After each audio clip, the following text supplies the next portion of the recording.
El asunto del que nos vamos a ocupar es el relacionado con el ser y el tiempo en la investigación social. En ese sentido, procederemos en el orden en que los elementos están colocados aquí, en el título. Primero haremos referencia a la cuestión del ser, la importancia que la cuestión del ser ha tenido en la filosofía, para luego derivar en el asunto de qué clase de ser es lo social. Luego hablaremos del tiempo, nos ocuparemos de algunas teorías acerca del tiempo, para luego llegar a considerar la importancia que el tiempo tiene en lo social y en lo humano. Y finalmente, al hablar de la investigación propia de los fenómenos sociales, haremos alusión a algunos problemas de carácter metodológico que presenta precisamente el ocuparnos de investigar lo que ocurre en la vida en sociedad. Arrancamos entonces con la cuestión del ser. La cuestión del ser es un asunto muy viejo en la filosofía occidental. Esta cuestión responde o trata de responder la pregunta de ¿qué es lo real? ¿De qué está constituida la realidad? Todo lo que es, ¿de qué está hecho? Y fueron precisamente los filósofos anteriores a Sócrates, conocidos como los presocráticos, los que primero se ocuparon de este asunto. Estamos hablando aquí de filósofos como Anaxímenes, Anaximandro, Protágoras, en fin. Estos pensadores griegos se preguntaban precisamente ¿de qué está hecha la realidad? Una de las respuestas que dieron fue que la realidad es agua. Todo viene del agua, todo está hecho de agua y todo regresa al agua. Otra propuesta fue que es el aire o que es el fuego. Y por supuesto no olvidamos la propuesta atomística de Leucipo y Demócrito, que señalaron que la realidad está constituida por elementos llamados átomos, que son muy pequeños e indivisibles desde su particular punto de mira. Pero si alguien sentó las bases de esa disciplina filosófica que se ocupa de la cuestión del ser, fue precisamente Parménides. En un escrito que tiene carácter de poema titulado Sobre la naturaleza, Parménides señala cuáles son las propiedades de lo real, cuáles son las características de todo aquello que es, de todo aquello que constituye la realidad de la cual formamos parte. Y por ello es que Parménides es considerado como el padre de la ontología. La ontología, recordemos, es la parte de la filosofía que se encarga del problema del ser. Algunos también se refieren a esta disciplina como metafísica. De cualquier modo, la cuestión del ser no se puede dejar de lado cuando hablamos de la vida en sociedad y de la investigación de todo aquello que tiene que ver con la vida en sociedad. Porque tenemos que preguntarnos definitivamente qué es lo social. ¿Cuáles son las características de lo social? Ese ser social, ¿de qué está constituido?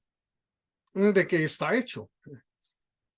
¿Cuáles son sus características principales?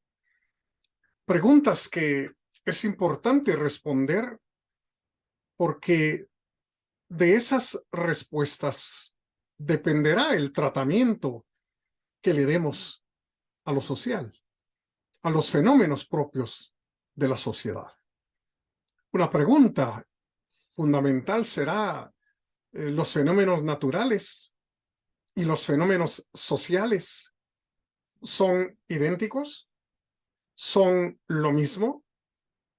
¿O hay que separar los fenómenos propios de la naturaleza de aquellos fenómenos que constituyen lo social y pertenecen a la vida en sociedad?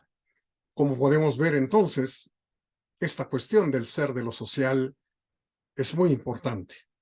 Y hacia tratarlo, bueno, nos dirigimos en los próximos minutos. Pero la otra cuestión que nos interesa aquí es la cuestión del tiempo. Este párrafo, procedente de las Confesiones de San Agustín de Hipona, se ha hecho un párrafo famoso cuando se habla del tiempo. San Agustín se pregunta, ¿qué es, pues, el tiempo? Si nadie me lo pregunta, lo sé. Pero si quiero explicárselo al que me lo pregunta, no lo sé.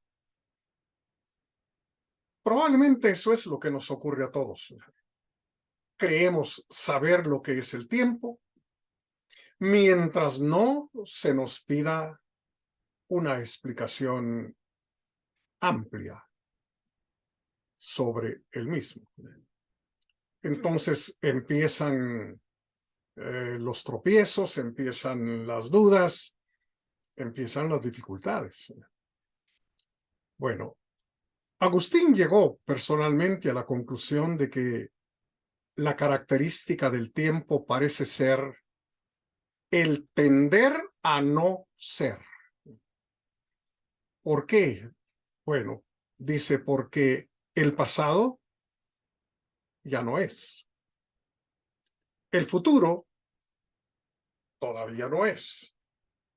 Y el presente está dejando de ser constante y permanentemente. Bueno, a esta manera de ver el tiempo tendremos que agregar otras en los minutos siguientes. Lo que no podemos dejar de reconocer es que el tiempo es un factor, un elemento importante tanto en la vida humana como en la cultura y en la vida en sociedad. Por el momento, quisiera recordar que hay por lo menos dos maneras de considerar el tiempo. Una de esas maneras tiene que ver con la idea cíclica del tiempo, de considerar el tiempo como una serie de ciclos que se van repitiendo constante y permanentemente. Esta idea del tiempo como circular, bueno, es característica en gran medida del pensamiento griego, del pensamiento romano y por supuesto del pensamiento oriental, tanto el pensamiento chino como también el pensamiento propio del hinduismo.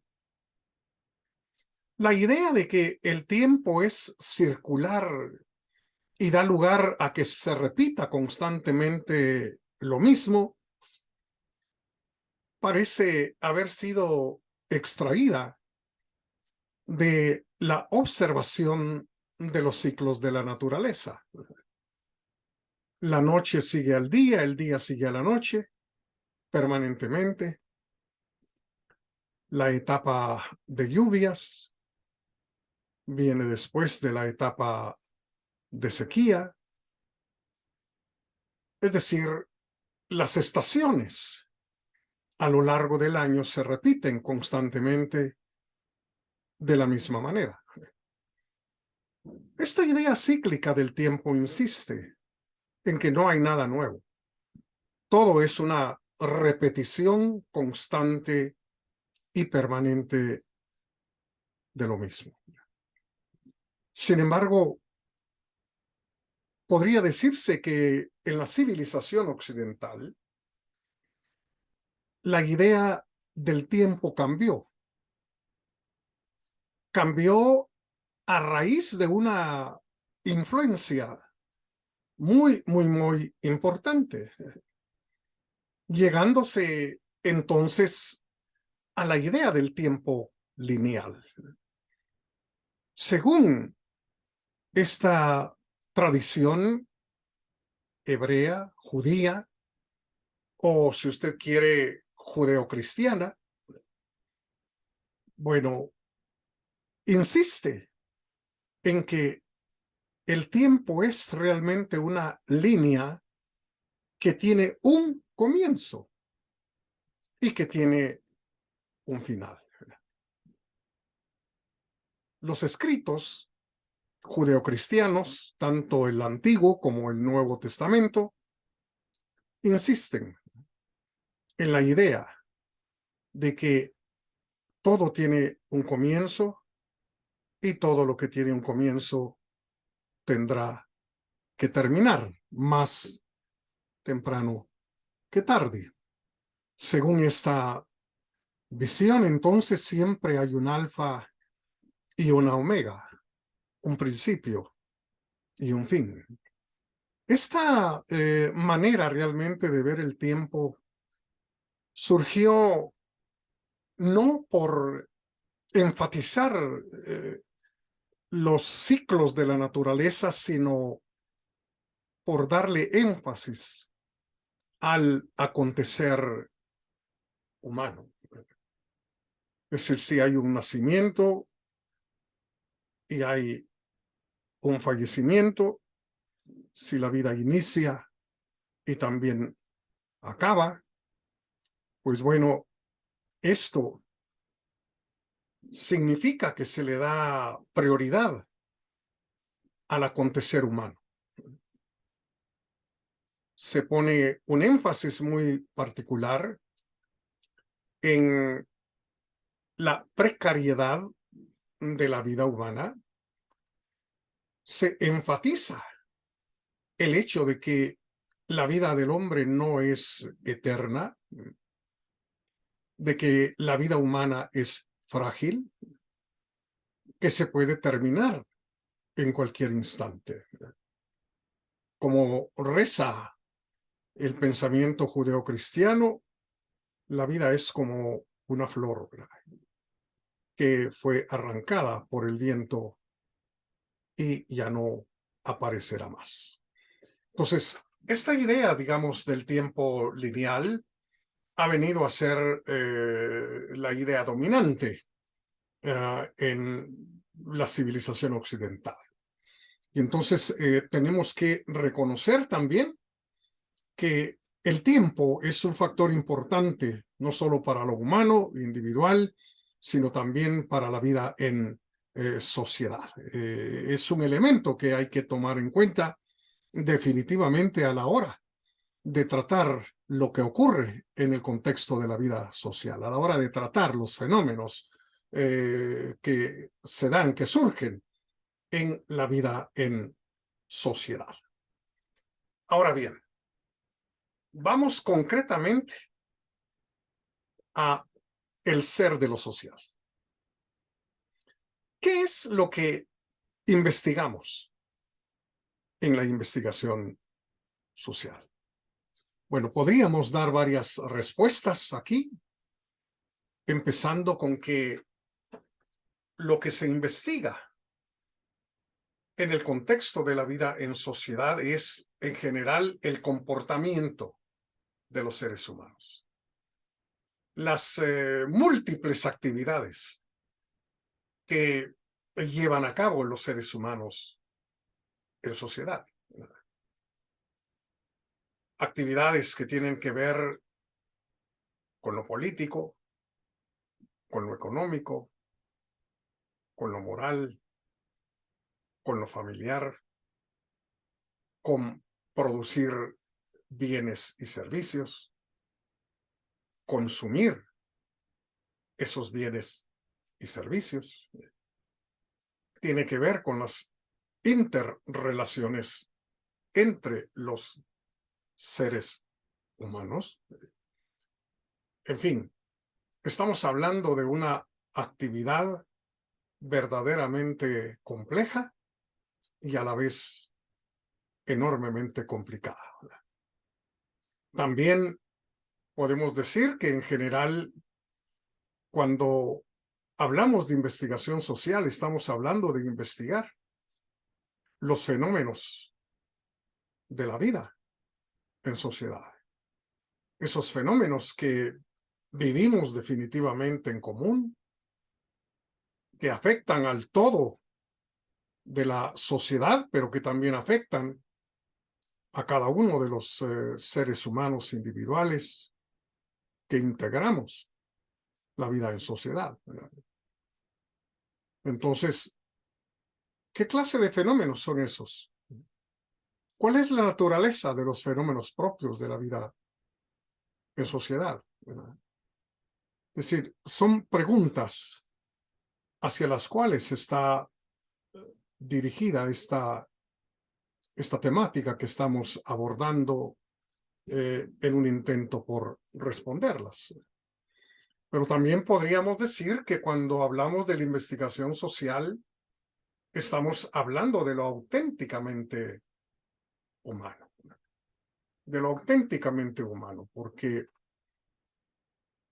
la vida en sociedad da lugar, como ya lo dijimos, a toda una serie de fenómenos, hace surgir hechos, acontecimientos que tienen que ver con lo estrictamente humano, sin dejar fuera, en ese sentido, por supuesto, el arte, la literatura, la religión, bueno, y todo tipo realmente de hechos que caracterizan a los seres humanos. La cultura, digamos, en una sola palabra, podría englobar lo que hemos señalado hasta este momento. Ahora, recordemos que este asunto de tratar la vida en sociedad, de investigar, de analizar, de considerar los hechos, los fenómenos propios de la vida social, pues tuvo en sus inicios puntos de partida que podríamos considerar hoy en día completamente equivocados. Y aquí tenemos que mencionar a Augusto Comte. Recordemos que Augusto Comte fue el creador de lo que hoy conocemos con el nombre de sociología. Él es el padre de la ciencia sociológica. Pero cuando Augusto Comte propuso en la primera mitad del siglo XIX, hacia 1830, 1842, esta nueva disciplina que se encargaría de estudiar la sociedad y que hoy denominamos como sociología, bueno, él inició ese trabajo, esa tarea, bajo el paradigma de la física. Recordemos que, bueno, Comte vivió plenamente el auge de la revolución científica que colocó a la física en un lugar privilegiado. Y entonces, teniendo en mente eso, Augusto Comte creó la sociología bajo el modelo de la física. De hecho, el primer nombre que Augusto Comte le dio a la sociología fue el de física social. El de física social. Y entonces, este nombre, digamos, que la sociología tuvo en sus inicios, refleja, por una parte, la admiración de Augusto Comte por la física y, en segundo lugar, claramente revela su actitud ante la sociedad. Si la sociedad fue considerada por él como un cuerpo físico más, ¿no? Y entonces el método empleado por Comte para investigar lo relacionado con la vida en sociedad fue el método positivista, ¿no? Un método que privilegia, por un lado, la observación, ¿verdad? Y, por otro lado, renuncia a cualquier elemento que esté más allá de lo observado. Es decir, que la observación es realmente el punto metodológico del cual debe arrancar la investigación sobre lo social. Entonces, podemos decir que la gran equivocación cometida por Augusto Comte fue que no estableció una distinción, una diferencia, digamos, entre el ser de lo natural y el ser de lo socio-humano. Para Comte y el positivismo solo existía lo físico, lo natural, lo material y las leyes relacionadas con el universo físico. Y la sociedad, pues, no tenía entonces un carácter distinto.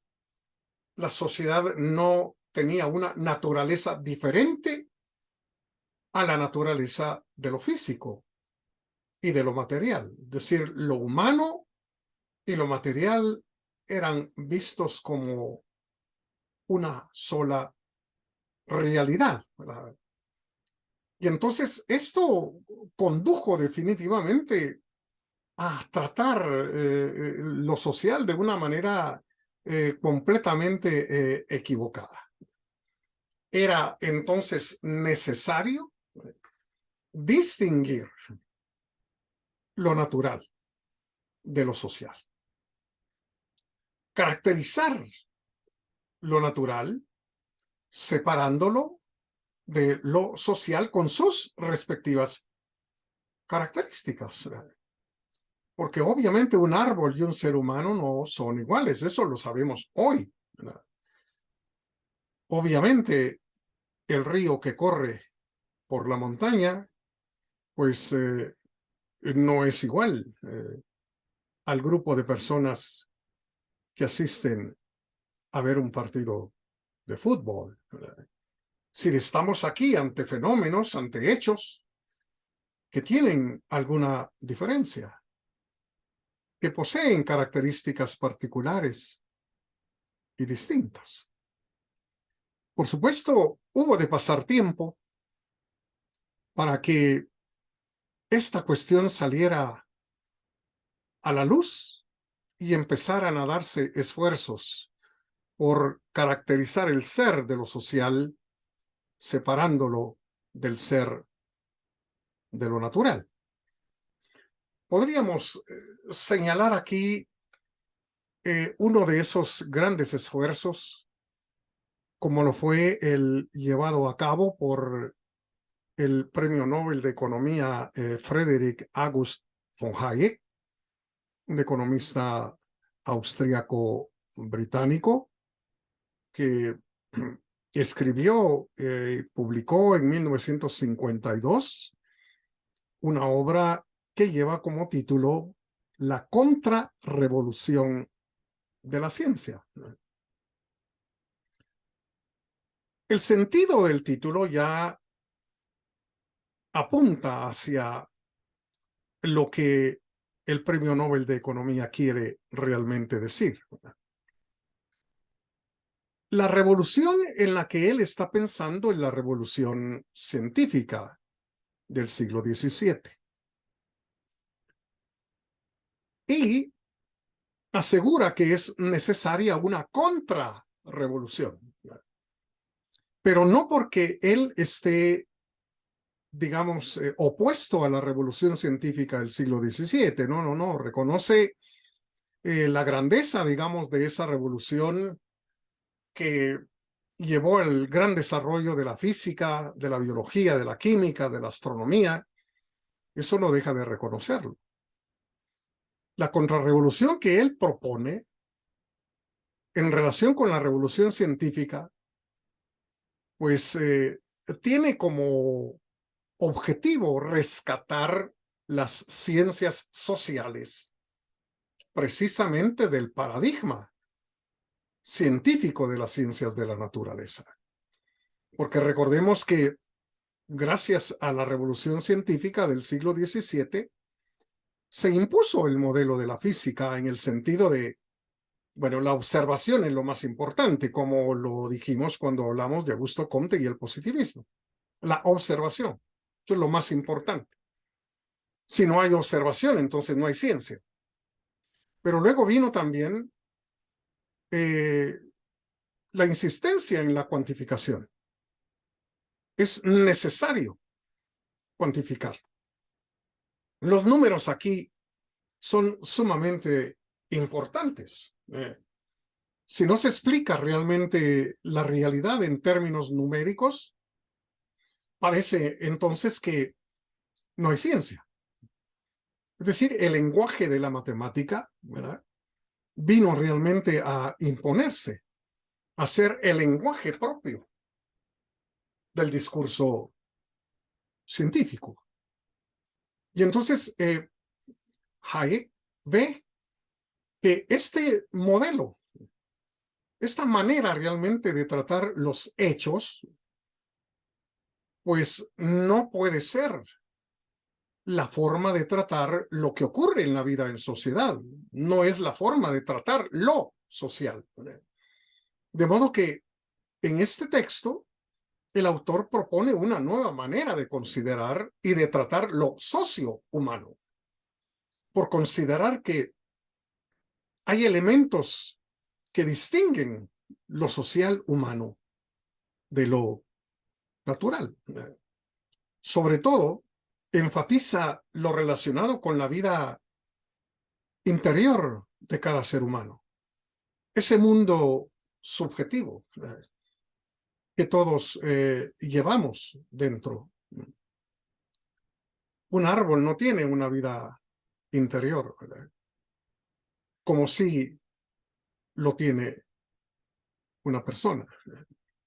Esa vida interior está conformada por ideas, está conformada por valores, por planes hacia el futuro, bueno, por ideas de toda clase y de todo tipo. Eso es algo que no existe en la naturaleza. Ni una piedra, ni un árbol poseen una vida interior.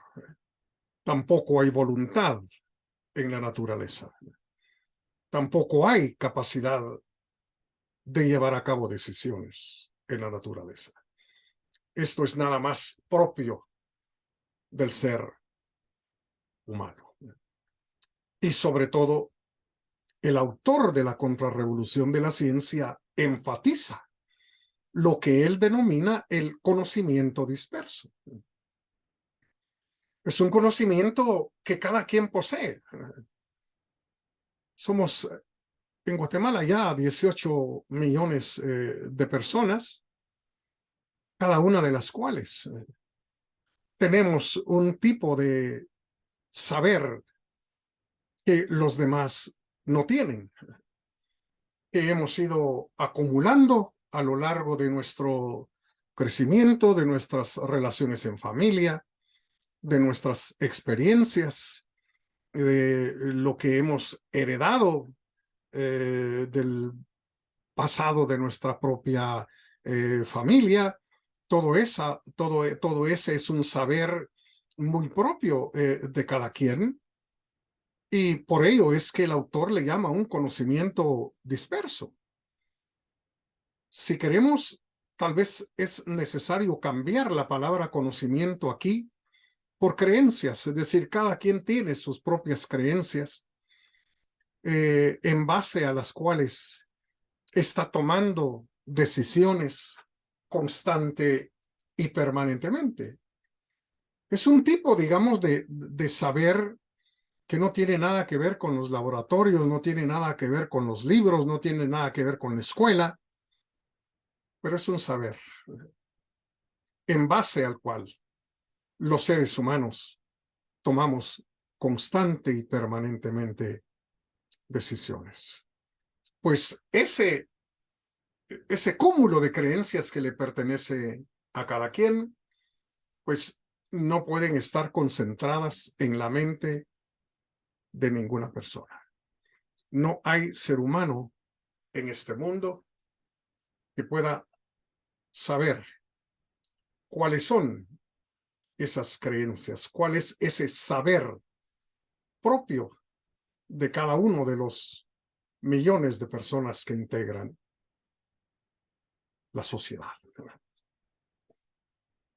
Pero antes de 1952, cuando apareció esta obra, hubo también esfuerzos por señalar las diferencias entre lo social humano y lo natural.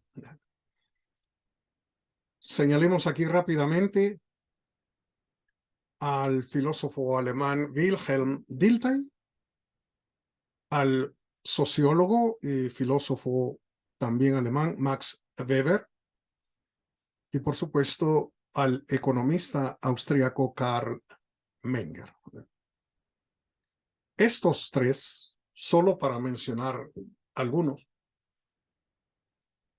estuvieron entre quienes presentaron una lucha, digámoslo así, a favor de diferenciar lo social de lo natural, lo cual tuvo y tiene repercusiones a nivel del método empleado para investigar lo social. Con Dilthey asistimos al énfasis en lo que él denominó el Geist. La palabra alemana Geist significa espíritu. Pero esto no tiene nada que ver con seres que andan por ahí en el aire, desencarnados, no. La noción de espíritu para Dilthey tiene que ver con el ámbito de la libertad, el ámbito de lo infinitamente probable, lo cual caracteriza a lo social y lo diferencia de lo natural. Entraremos a eso dentro de un momentito un poco más ampliamente. Con Max Weber, la sociología vino a sufrir, digamos, un cambio benéfico, ¿verdad? Max Weber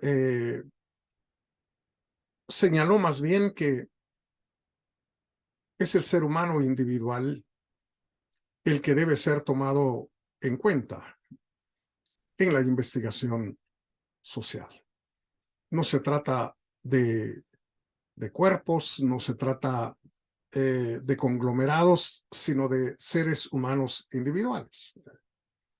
Pero también enfatizó Max Weber lo que se conoce con el nombre de la comprensión. comprender, dice Max Weber, es lo que las ciencias sociales deberían realmente procurar. La comprensión es no solo un punto de partida, sino también un punto de llegada desde la perspectiva de Max Weber. Hablaremos de ello en un momento también. Y Karl Menger, este economista austriaco, pues vino a enfatizar la acción humana, que siempre es una acción individual, que siempre es algo muy personal de cada quien, y por supuesto las consecuencias que la acción humana genera, lo cual está estrechamente ligado con los fenómenos y los hechos que ocurren en el contexto de la vida en sociedad. Vamos entonces a considerar particularmente a cada uno de estos tres autores en su esfuerzo por separar, diferenciar lo social de lo natural. Como ya dijimos, a Wilhelm Dilthey le debemos el interés en el Geist, en la llamada esfera del espíritu. En ese sentido, Wilhelm Dilthey insistió en la separación de las Naturwissenschaften, es decir, las ciencias de la naturaleza, de las Geisteswissenschaften, de las ciencias del espíritu, que hoy llamamos ciencias sociales, ciencias humanas o también ciencias de la cultura. Entonces, las ciencias de la naturaleza y las ciencias del espíritu deben mantener su independencia. Cada una, pues dedicada a estudiar lo que tiene que estudiar, teniendo siempre en cuenta que aunque haya una relación entre la naturaleza y lo social y la naturaleza, sin embargo, lo natural y lo social son completamente diferentes y por lo tanto las ciencias que se dedican a estudiar tanto un ámbito como el otro, pues deben ser independientes y estar separadas las unas de las otras. Esto obviamente condujo a un denominado dualismo metodológico. No es que el método científico, digamos, esté dividido o que haya más de un método científico, pero la idea realmente es que el concepto de ciencia para comenzar debe ampliarse.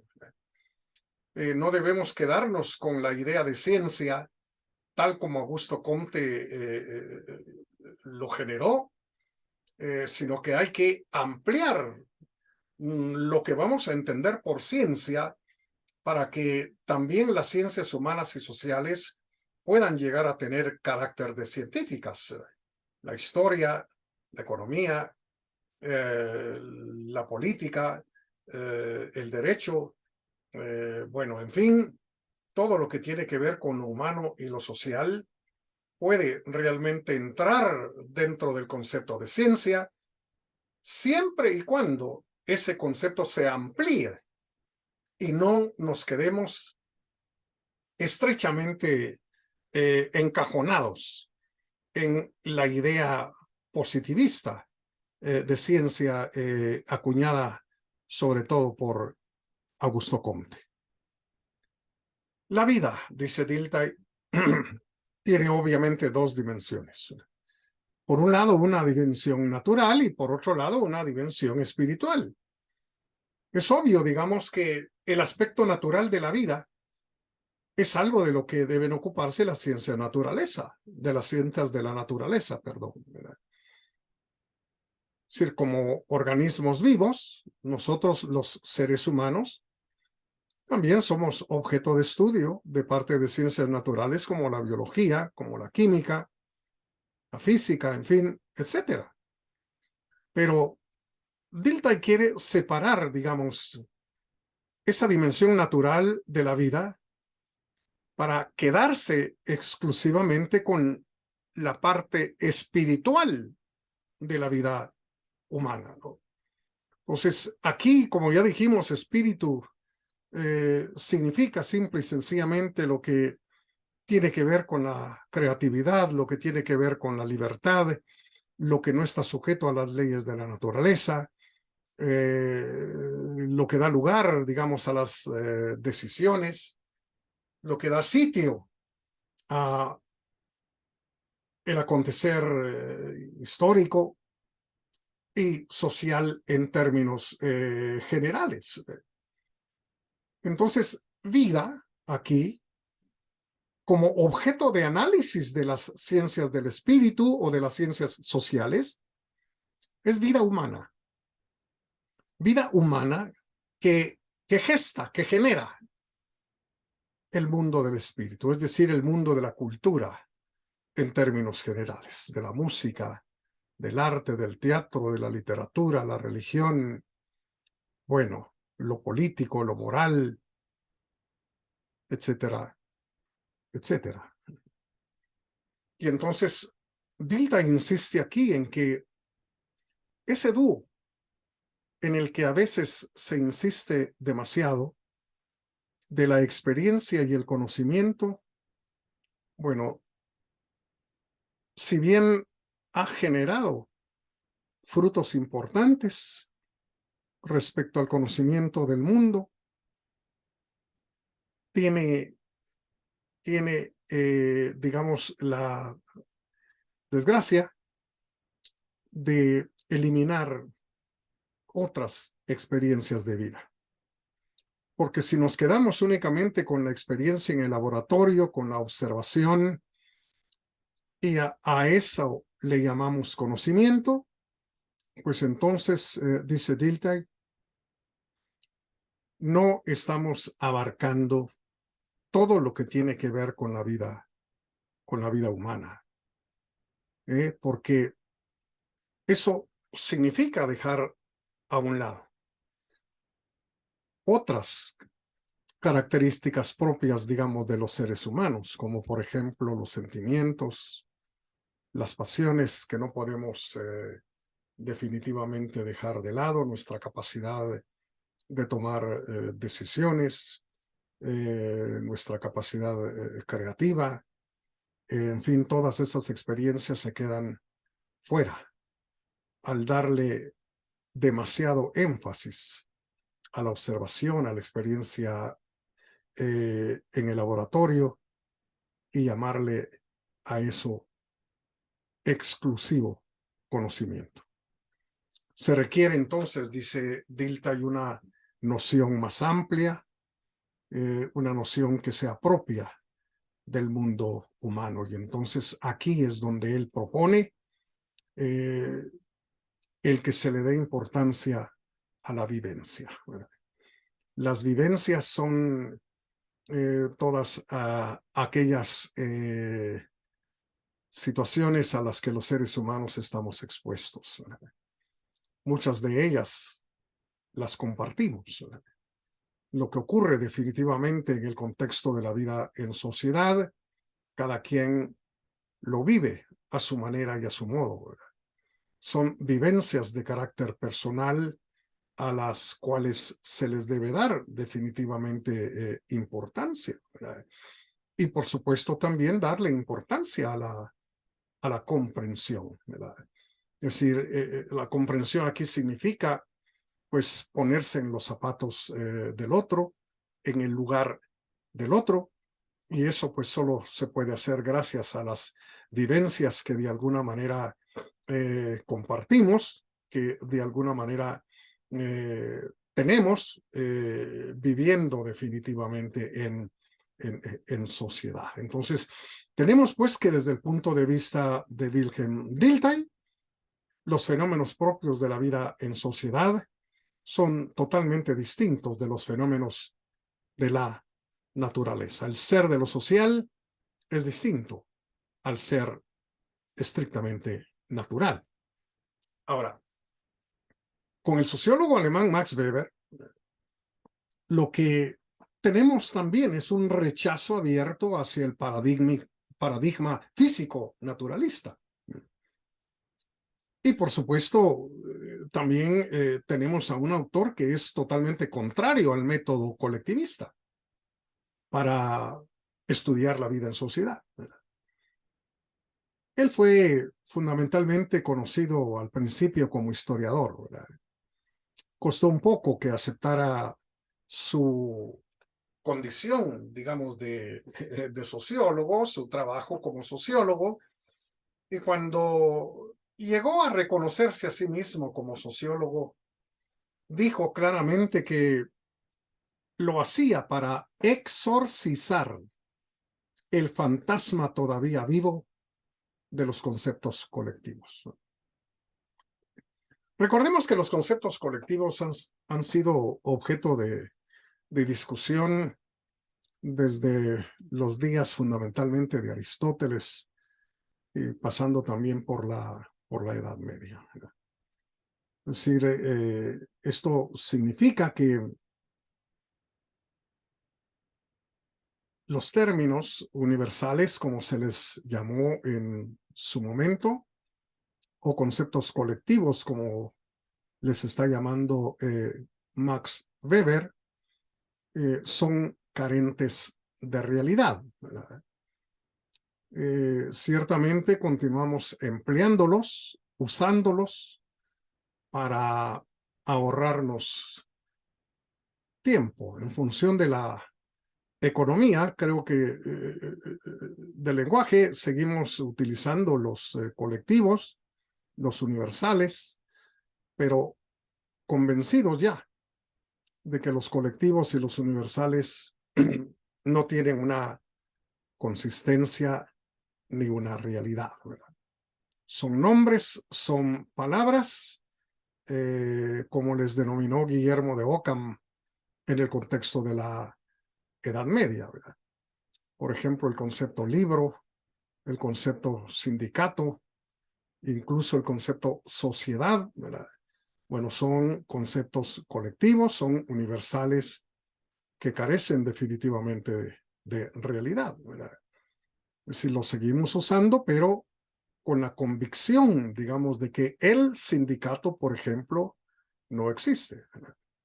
Es un nombre que le damos a un grupo de personas que están asociadas de alguna manera, ¿verdad?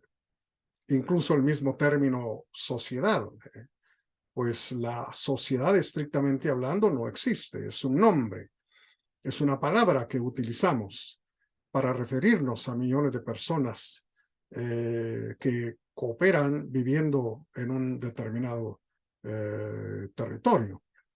Entonces, ese fantasma de los conceptos colectivos, Max Weber se encargó de exorcizarlos, de expulsarlos, de ponerlos, digamos, en su verdadera perspectiva. ¿Y por qué? Pues porque en los asuntos sociales intervienen individuos, individuos con conciencia, con voluntad, con intenciones, ¿verdad? Que definitivamente es preciso comprender. Cada quien, por supuesto, con sus propios intereses, inspirado por sus propias ideas, por sus propias creencias, por ese conocimiento disperso del que hablábamos hace algunos momentos. Entonces, tenemos algo más aquí que tenemos que agregar a partir del pensamiento de Max Weber en relación con la naturaleza y el ser de lo social. Y, por último, en relación con estos autores, tenemos que hacer mención de Karl Menger, su famosa obra El método de las ciencias sociales. Pues es una obra que definitivamente hay que leer, ¿verdad? Cuando Karl Menger hace énfasis en la acción humana, en su análisis metodológico de las ciencias sociales, lo hace desde una perspectiva muy particular que quiero dejar en claro aquí. Y es la idea de que la acción humana produce consecuencias no intencionales. El actor no quiere intencionalmente provocar esas consecuencias. El actor busca otros fines, otras metas, pero en la búsqueda de esas metas y esos fines que quiere realmente alcanzar, no puede evitar producir otras consecuencias que no son su intención general. Por eso dice Menger aquí en estas citas literales, la solución de los problemas más importantes de las ciencias sociales teóricas en general está estrechamente relacionada con la cuestión de la comprensión teórica del origen y el cambio de las estructuras sociales creadas orgánicamente. La expresión orgánicamente aquí tiene precisamente que ver con esas consecuencias no intencionales. Y lo que Menger nos está diciendo entonces es que las cuestiones más importantes a nivel de las ciencias sociales solo se pueden solucionar si se tienen en cuenta, por un lado el origen y por otro lado los cambios que esas estructuras sociales han sufrido, pero que no son consecuencia, digamos, deliberada de la razón humana, de la voluntad humana, sino que son realmente un producto orgánico, ¿verdad?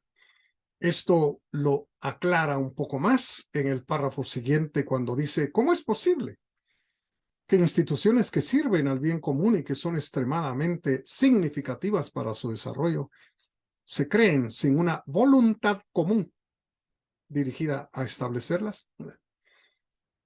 Bueno, esta pregunta que parece, no sé, poco difícil, digamos, de abordar, le parece a Menger una cuestión nuclear, ¿verdad? Hay instituciones o estructuras, como él les llama, que no han surgido siendo creadas de manera deliberada por la razón y la voluntad humana, sino son consecuencias no intencionales de la acción humana. Y dos de los ejemplos que podemos señalar aquí son, por un lado, el dinero. El dinero no surgió gracias a un gobernante que lo inventó, ¿no?, que amaneció con el foco encendido ese día y creó el dinero, ¿no? Entonces, el dinero fue definitivamente descubierto a través de un proceso de ensayo y error a lo largo de los siglos, ¿sí? Empezando con el trueque, pero luego llegando al dinero mercancía, luego a los metales preciosos y finalmente al dinero fiduciario, las monedas y los billetes que empleamos el día de hoy. Todo eso fue realmente un resultado no intencional de la acción humana, no una creación deliberada de la razón y de la voluntad del hombre. Pero también el otro ejemplo es el lenguaje. Es imposible realmente pensar que el español haya sido creado por alguien en particular, ¿verdad? Que el alemán, el inglés, el italiano hayan sido inventados por una persona, digamos, en particular, ¿verdad? No, es decir, el lenguaje, cualquiera que sea, la lengua, cualquiera que sea, es realmente un resultado no intencional de la acción humana y los cambios que ha ido sufriendo a lo largo del tiempo, por ejemplo, el español, pues también son el resultado no intencional de la acción humana. Y entonces, si existen estos elementos que el hombre no crea, que el hombre no produce de manera deliberada, pues estamos ante elementos que o los tomamos en cuenta o va a ser imposible que podamos definitivamente investigar lo que ocurre en sociedad de una manera adecuada, de una manera correcta. Bueno, en resumen, lo que hemos dicho hasta este momento en relación al ser de lo social es que hay en él un conocimiento disperso que está constituido por creencias que cada persona tiene y que son la base de las decisiones que cada quien toma. Que en el contexto de la vida en sociedad, lo importante no son los colectivos, sino más bien la conciencia, la voluntad, las intenciones de cada ser humano individual, que definitivamente debe ser el punto de partida. Esa vida interior, ese mundo subjetivo, debe ser el punto de partida para la investigación entonces en las ciencias sociales. Y por supuesto con Wilhelm Dilthey reconocer que esas vivencias que compartimos pues deben conducirnos a la comprensión, es decir, a ponernos en el lugar del otro, de tal manera que podamos de alguna manera, de algún modo, pues no solo compartir lo que se produce, los hechos que se producen en la sociedad y nos afectan, sino también llegar a entender de mejor manera la vida de los hombres en sociedad. Y por último, pues hemos visto también que hay en la vida en sociedad pues una serie de instituciones, de hechos, de acontecimientos que son resultados no previstos de la acción humana. Bueno, la cuestión del tiempo. El tiempo está estrechamente ligado, estrechamente relacionado con lo social y con lo humano. Solamente tenemos que recordar que lo que somos ahora es producto del pasado. Las ideas que tenemos, los hábitos que manifestamos, las creencias a todo nivel que tenemos, en fin, la cultura, todo lo que somos es resultado del ayer. Muchas generaciones que ya no existen, pues con su desenvolvimiento a lo largo de décadas y siglos, generaron esas ideas, esos hábitos, esas creencias, esas manifestaciones culturales. Es decir, somos en realidad un producto del ayer, un producto del pasado. De tal manera que la importancia que el tiempo tiene es una importancia que abarca lo cultural, lo histórico, lo antropológico y, por supuesto, lo individual. Desde el punto de vista cultural, tenemos que decir que cada cultura parece tener una idea distinta del tiempo. En Guatemala, por ejemplo, somos famosos, los chapines, por ser impuntuales.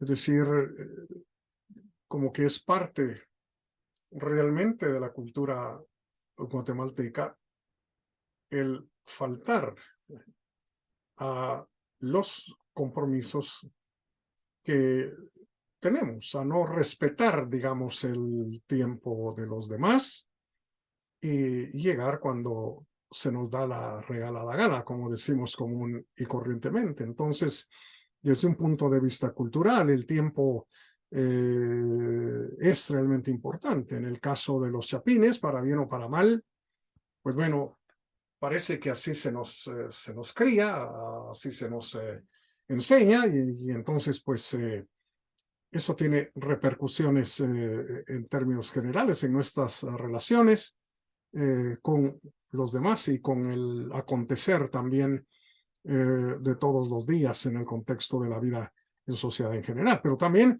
hay una importancia histórica aquí, porque como ya señalamos, somos producto del pasado, somos herederos también del pasado y estamos de alguna manera obligados a entender lo que ocurrió en el pasado para poder entendernos a nosotros mismos el día de hoy. Entonces, históricamente, el tiempo es definitivamente determinante.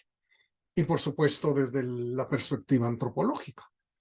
¿Por qué? Porque el ser del hombre, pues no es algo que está ya dado, sino es algo que se estructura. Se estructura, y se estructura no en el aire, sino precisamente en el contexto histórico-temporal en el cual vivimos. De tal manera que el hombre griego, el hombre latino, el hombre medieval, pues fueron seres humanos distintos, porque vivieron precisamente en una época distinta y en un tiempo diferente. De tal manera que la estructura esencial del hombre responde definitivamente a la temporalidad. De modo que podemos decir sin lugar a dudas que lo humano es estrictamente historicidad. Si todo lo que somos, lo que pensamos, en fin, cómo nos vemos a nosotros mismos, etcétera, bueno, todo lo humano se ha gestado en el tiempo, es producto de lo histórico. Y por supuesto a nivel individual. Individualmente el tiempo también es fundamental, ¿verdad? Aquí podemos hablar de una vivencia, una experiencia muy individual, muy personal, donde el pasado, el presente y el futuro definitivamente convergen.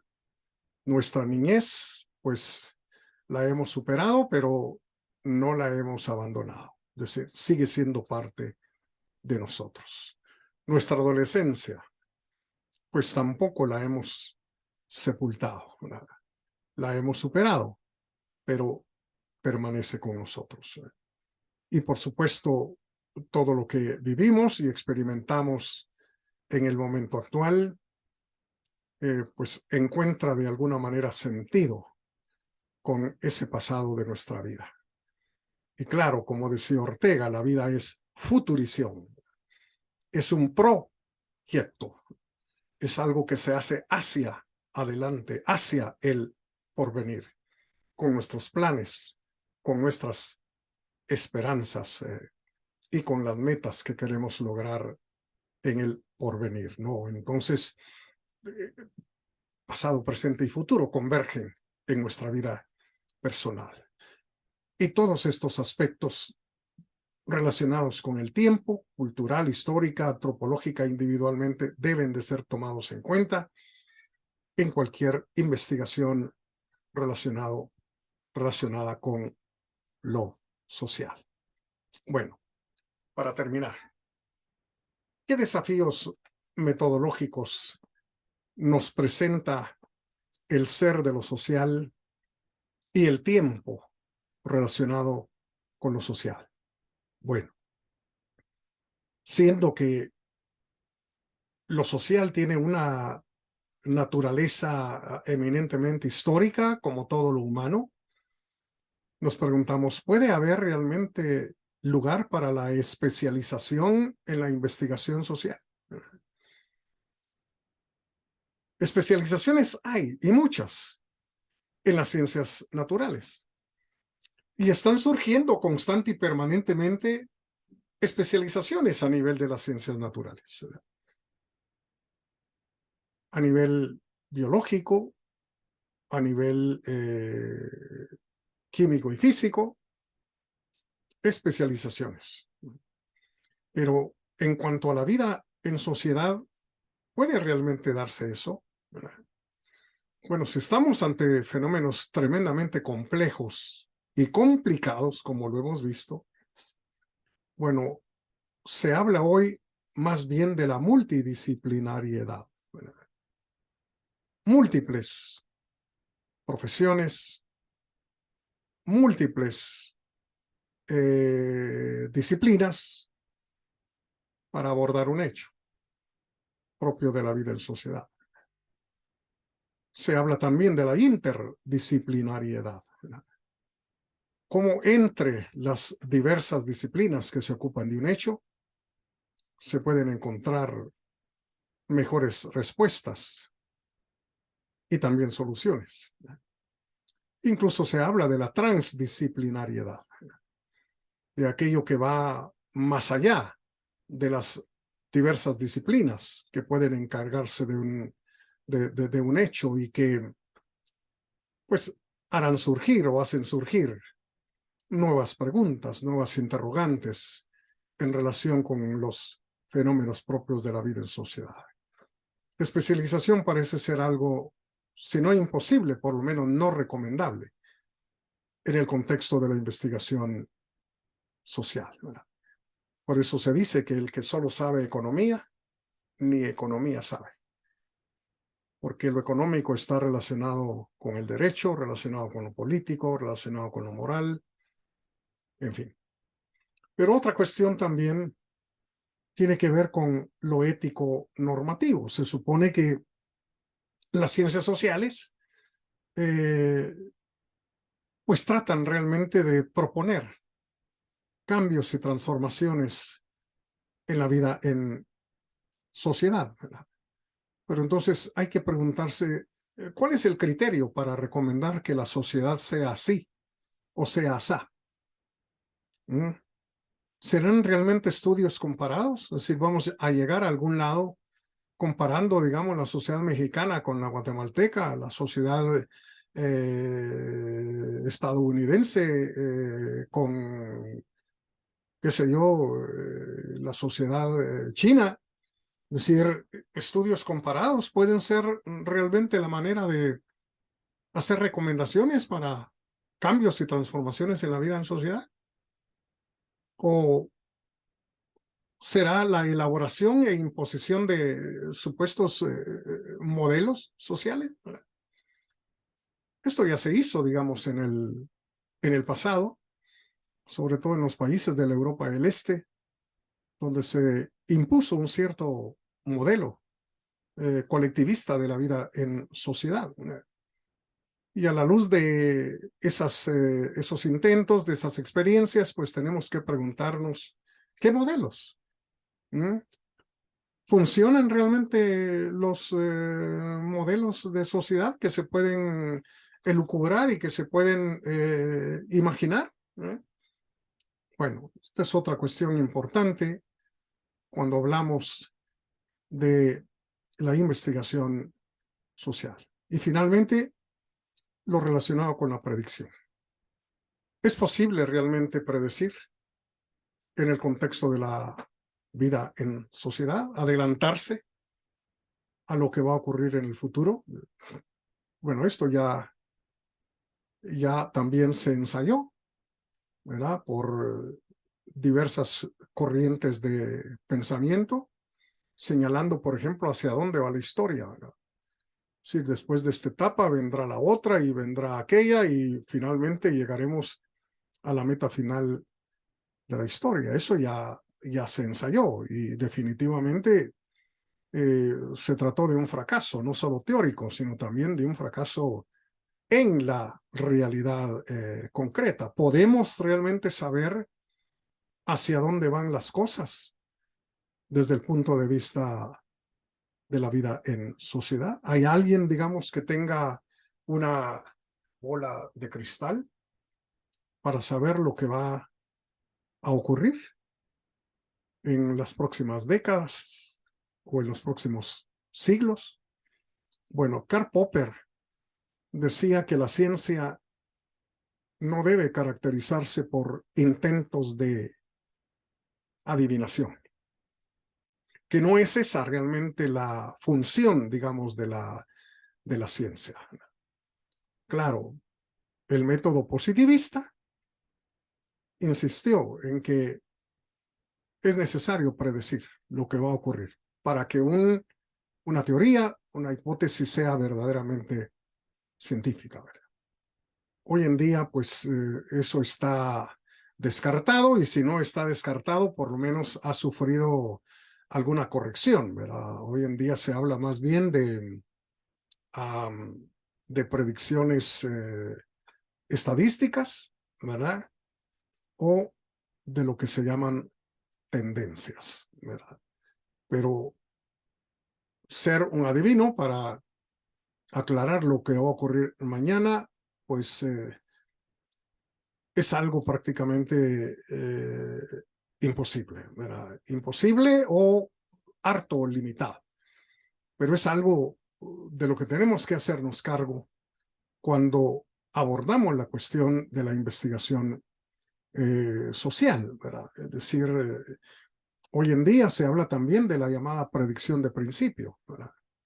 En principio podemos decir que esto o lo otro va a ocurrir, pero lo que sí no podemos es la predicción en casos estrictamente concretos, estrictamente individualizados. Por ejemplo, si se suben los salarios por decreto y también se suben los impuestos, bueno, podríamos decir que se va a producir desempleo, ¿verdad? Esa sería, sin embargo, una predicción de principio, ¿verdad? Se va a producir desempleo. Lo que no podemos es predecir que la empresa tal va a echar a la calle a algunos de sus empleados. Eso no lo podemos hacer. Y no lo podemos hacer en los casos concretos porque aquí no bregamos con cosas muertas, físicas, materiales, sino estamos tratando con el ser humano y su capacidad creativa. De modo que es posible que en medio de una subida de impuestos y una subida de salarios por decreto, pues alguien tremendamente creativo vea más bien oportunidades en lugar de escollos y dificultades. Pero de todos modos, la cuestión, digamos, de la predicción y de si es posible realmente la predicción en la investigación social, también es un asunto que tiene que ver con la naturaleza de lo social.